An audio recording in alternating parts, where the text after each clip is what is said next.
খুব ব্যস্ত তা আপনারা জানেন, তার কারণ আমার ডিপার্টমেন্ট অফ ফায়ার সার্ভিস আর এমার্জেন্সি আমি বলছিলাম ওদের ফোনটা আপনারা যা খুশি আপনারা করে নিন, ফোনটা আমাকে ফেরত দিন। ফোনটা নিয়ে গেছে, এটা আমার ক্ষেত্রে খুব অসুবিধে।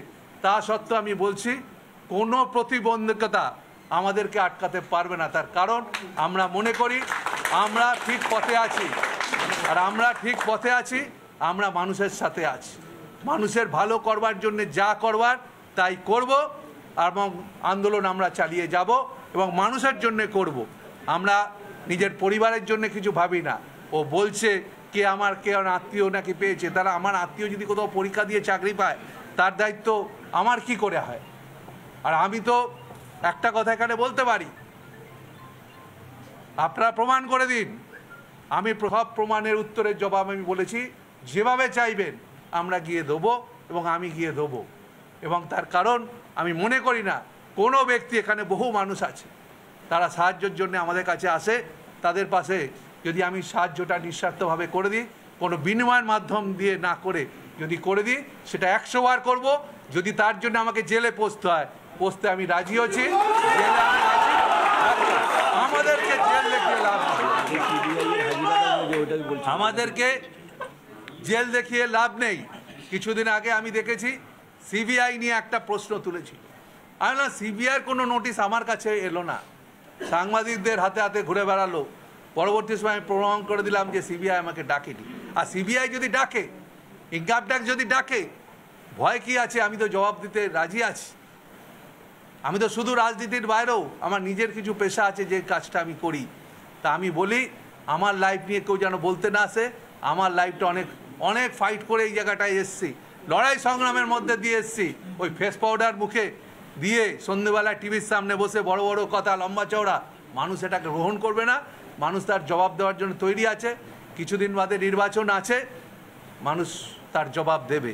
এবং আজকে যে ঘটনা শ্রীভূমির বুকে ঘটালো, সিআরপিএফ নিয়ে, পুলিশ নিয়ে, পাড়ার মধ্যে যেটা মনে হচ্ছে যেন একটা কারগিলের যুদ্ধ হচ্ছে এখানে। এই পাড়াটা কি সেই পাড়া? শ্রীভূমি এর আগেও জবাব দিয়েছে অনেক ক্ষেত্রে। আমি যখন 99-এ সিপিএম থেকে বেরিয়ে ইন্ডিপেন্ডেন্ট দাঁড়িয়ে জিতেছিলাম, সেইটাও একটা মাঠকে কেন্দ্র করে ব্যাপার ছিল। মানুষ ইন্ডিপেন্ডেন্ট হিসেবে আমাকে জিতিয়েছিলেন এখানে। তাই আমি মনে করি ইন্ডিপেন্ডেন্ট যে লড়াই করে জিতেছিলাম, সেটা এখানকার মানুষ আমাকে সেই চোখেই দেখে। এবং এই বিধানসভা কেন্দ্রে প্রত্যেকটা মানুষের সঙ্গে আমার খুব নিবিড় সম্পর্ক আছে। তাই আমি বলি, আজকে যেভাবে মানুষ রাস্তায় নেমেছে, তারা শুধু অনেকেই বলেছে আমরা কিচ্ছু করতে হবে না, সবাই শান্তভাবে থাকুন।